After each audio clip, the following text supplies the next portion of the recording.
Welcome back and happy Sunday. Today's rerun is from the episode for 2023. So grab your favorite cuppa, settle in, and let's have a look.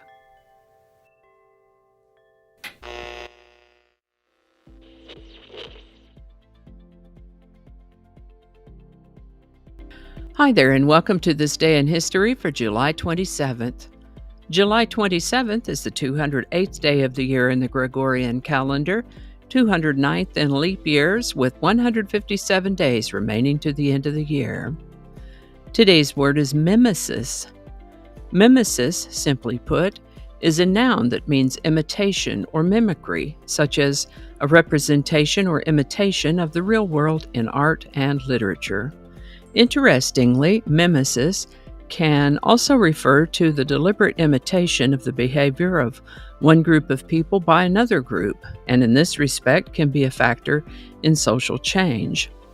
In zoology, mimesis is another term for mimicry, as in the way, say, a butterfly or a moth might sport coloring or decoration that camouflages them against a tree or that frightens a predator away by looking like the predator's predator.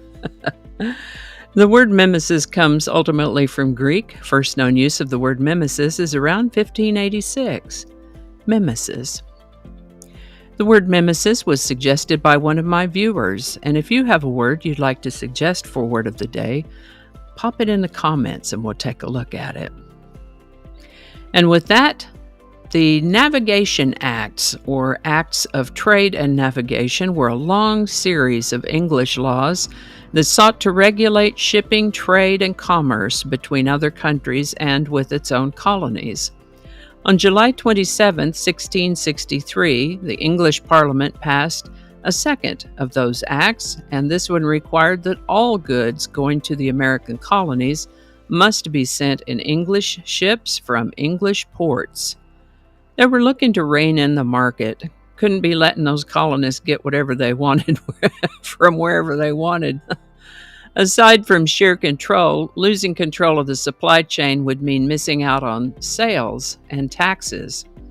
Some years later, Scotland would be included in the act. On July 27, 1866, the first successful transatlantic telegraph cable was put into service. This stretched from Valencia Island, Ireland, to Heart's Content, Newfoundland. Interesting names. Telegraphy is obsolete now, but at the time it was a really big deal to be able to relay communications that quickly. Before telegraphy, it could take months to relay communications by letter.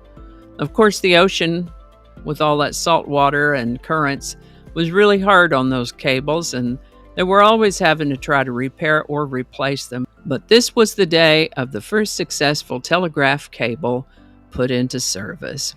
It was on July 27, 1921, that researchers at the University of Toronto proved that the hormone insulin regulates sugar.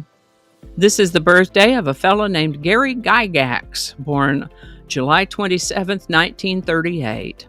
He was an American game designer and co-created a game called Dungeons & Dragons.